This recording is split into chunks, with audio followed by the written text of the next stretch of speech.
Assalamualaikum warahmatullahi wabarakatuh. Yang terhormat kepada dosen pengampu mata kuliah Statistika Pendidikan, Ibu Anur Fitri Hayati SPD MPD, dan teman-teman yang berbahagia. Perkenalkan, nama saya Anggi Saputra dengan NIM 210530002 dari Program Studi Pendidikan Ekonomi.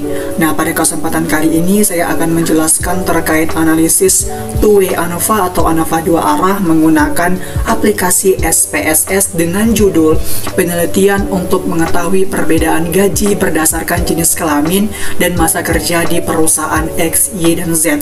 Nah, dapat teman-teman lihat bersama, di sini telah terdapat data sampel, di mana data sampelnya terdiri atas 45 data sampel yang dikategorikan 3. Yang pertama jenis kelamin, terdapat perempuan dan laki-laki, masa kerja, dan gaji. Nah, sebelum kita masuk ke analisis two-way ANOVA atau ANOVA dua arah, kita harus mengetahui uji prasyarat yang harus kita lakukan di dalam aplikasi SPSS nanti. Yang pertama, uji yang harus kita lakukan yaitu uji normalitas, yang kedua uji homogenitas, dan yang ketiga uji two-way ANOVA. Nah, sebelum kita masuk ke uji SPSS-nya menggunakan aplikasi SPSS-nya, kita harus mengkategorikan data-data di atas, di mana untuk kategorinya telah saya ketik tadi, di mana untuk jenis kelaminnya saya kategorikan untuk perempuan dikategorikan 1, laki-laki dikategorikan 2, untuk masa kerja kurang dari 5 tahun dikategorikan 1, 6-10 tahun dikategorikan 2, dan lebih dari 10 tahun dikategorikan 3. Nah, baik teman-teman, langsung saja kita ke aplikasi SPSS-nya. Kita klik. Nah, di sini telah terlihat menu dari IBM SPSS Statistik Data Editor. Langsung saja ke variable view-nya. Nah, di mana untuk pertama di variable view-nya di sini kita ketik gaji. Yang kedua kita ketik jenis kelamin.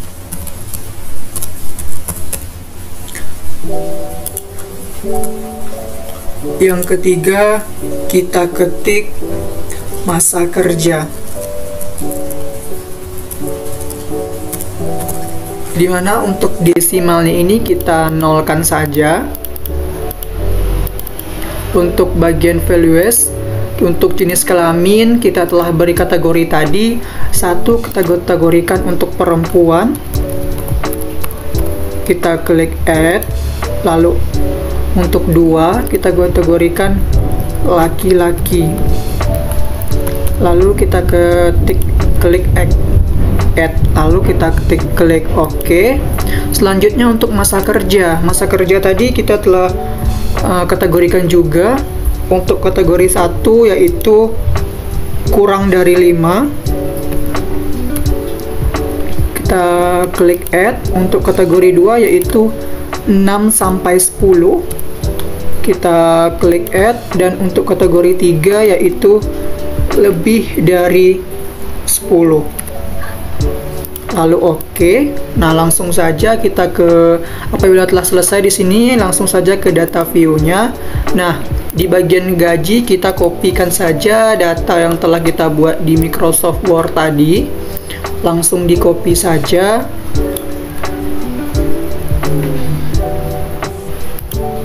Langsung di Ctrl V. Nah, telah terlihat data-data gaji di sini. Nah, untuk jenis kelaminnya tadi kita udah bikin kategori jenis kelaminnya. Di sini yang pertama tadi datanya di sini perempuan. Untuk ini 1 juga perempuan, 1 juga perempuan, ini juga perempuan, ini juga perempuan, dan begitu pun seterusnya. Untuk masa kerjanya tadi yang pertama, untuk masa kerjanya kita lihat bersama-sama. Untuk masa kerjanya, nah, yang pertama yaitu kurang dari 5. Kurang dari 5 itu datanya 1, klik saja. Yang kedua 6-10 berarti 2. Selanjutnya 6-10 berarti 2.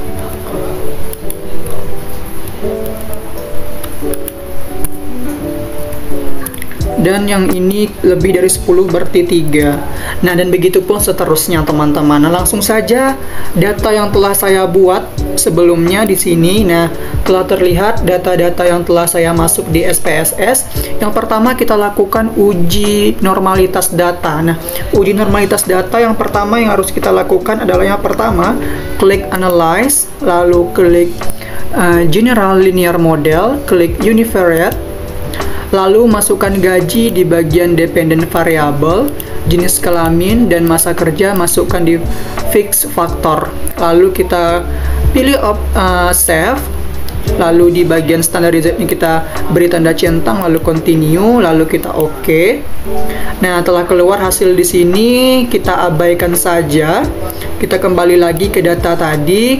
Di sini telah terdapat Standardized-nya. Lalu untuk uji normalitasnya kita klik Analyze, klik Descriptive Statistic, pilih Explore.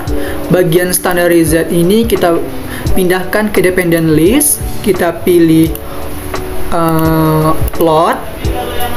Di bagian Normality ini kita beri tanda centang, lalu kita klik OK. Tunggu sebentar. Nah, telah terlihat data di sini untuk test of normality-nya, di mana data kita tadi 45, berarti kita menggunakan Shapiro-Wilk. Apabila data kita 50, maka menggunakan Kolmogorov-Smirnov. Nah, data yang kita dapat di bagian signifikan yaitu 0,698. Nah, dapat kita simpulkan bahwasanya untuk uji hipotesisnya bagian normalitas,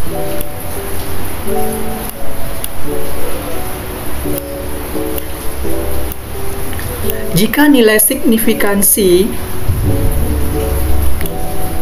besar dari 0,05 maka H0 diterima, dan apabila jika nilai signifikansi kurang dari 0,05 maka H0 ditolak. Nah, dapat kita simpulkan bahwa teman-teman semua di sini untuk nilai signifikansi kita test of normality yaitu 0,698. Dapat disimpulkan bahwasanya nilai ini lebih besar dari 0,05 maka H0 diterima. Dapat disimpulkan bahwasanya data tersebut normal atau berdistribusi normal. Nah, untuk langkah selanjutnya yaitu uji homogenitas data. Nah, uji homogenitas data yaitu yang pertama, klik Analyze, pilih bagian General Linear Model, klik Univariate, lalu bagian Save tadi kita hilangkan saja tanda centangnya, Continue, pilih Option. Nah, jenis kelamin masa kerja, jenis kelamin masa kerja kita masukkan di Display Min 4. Nah, kita beri tanda centang di Descriptive Statistic dan juga Homogeneity Test. Lalu Continue. Lalu kita pilih OK. Kita lihat hasilnya. Nah, di sini telah tampak hasil dari tes homogenitas data. Nah, didapatkan bahwa tes dari homogenitas data yaitu nilai signifikansinya 0,335. Nah, dapat kita lihat di bagian analisis ini untuk homogenitas, jika nilai signifikansi besar dari 0,05 maka H0 diterima. Jika nilai signifikansi kurang dari 0,05 maka H0 ditolak. Nah, berdasarkan hasil uji SPSS ini didapatkan data signifikansinya 0,335. Itu berarti bahwasanya besar dari 0,05 maka H0 diterima. Nah, dapat kita simpulkan bahwasanya data tersebut homogen. Nah, untuk selanjutnya, untuk bagian tes two-way ANOVA, kita ambil saja di bagian tes of between subject effect ini untuk tes two-way ANOVA-nya. Nah, di mana untuk jenis kelaminnya? Jenis kelamin, yang pertama jenis kelamin untuk nilai signifikansinya 0,675. Mari kita lihat bersama-sama di bagian uji hipotesisnya, yaitu kita lihat bersama, jika nilai signifikansinya besar dari 0,05 maka H0 diterima. Jika nilai signifikansinya 0 kurang dari 0,05, maka H0 ditolak. Dapat kita simpulkan bahwasanya nilai signifikansi test of between subject effect pada jenis kelamin sebesar 0,672. Itu berarti bahwasanya besar dari 0,05, maka H0 diterima. Nah, di sini dapat kita tarik kesimpulan bahwasanya tidak terdapat perbedaan gaji dengan jenis kelamin. Nah, untuk selanjutnya pengaruh faktor masa kerja. Nah, di mana untuk nilai signifikansinya sebesar 0,000 itu berarti bahwasanya kecil dari 0,05, maka H0 ditolak. Nah, dapat disimpulkan bahwasanya paling tidak salah satu rata-rata masa kerja tidak sama. Nah, untuk selanjutnya bagian interaksi jenis kelamin dengan masa kerja. Didapatkan hasil ini sebesar nilai signifikansinya 0,282 lebih besar dari 0,05, maka H0-nya diterima. Nah, dapat disimpulkan efek faktor jenis kelamin tidak tergantung pada faktor masa kerja, dan efek faktor masa kerja juga tidak tergantung pada faktor jenis kelamin. Nah, selanjutnya bagian analisis yang perlu kita ketahui bagian between subject faktor. Nah, di mana tadi kita telah membagi ada dua jenis kelamin, satu untuk perempuan dan dua untuk laki-laki. Di mana untuk perempuan data atau N yang didapat sebesar 23, laki-laki sebesar 22. Apabila dijumlahkan sebanyak 45 sesuai dengan data tadi. Dan untuk masa kerja kurang dari 5 sebesar 15 untuk data N-nya. Untuk masa kerja 2, 6-10 sebesar 14 datanya. Dan juga untuk masa kerja 3, lebih dari 10 sebesar 16. Nah, apabila kita jumlahkan berarti 45 juga. Nah, untuk deskriptif statistiknya, untuk jenis kelamin perempuan dan laki-laki, masa kerja kurang dari 5 dengan rata-rata 344, 6-10 312, dan lebih dari 10 sebesar 238. Dengan N kurang dari 5 sebesar 10 datanya, 6-10 sebesar 5 data yang didapatkan, dan juga lebih dari 10 sebesar 8 data yang didapatkan. Nah, apabila dijumlahkan total dari perempuan dan laki-laki ini, data yang didapatkan sebanyak 45 sesuai dengan data yang kita olah tadi.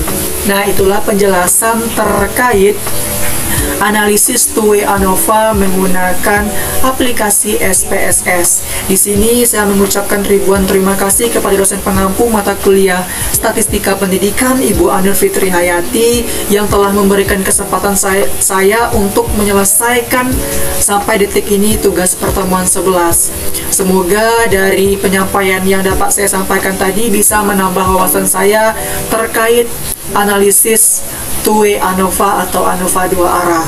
Saya mengucapkan ribuan terima kasih sekali lagi. Apabila ada kesalahan kata, saya mohon maaf. Akhir kata, Assalamualaikum warahmatullahi wabarakatuh.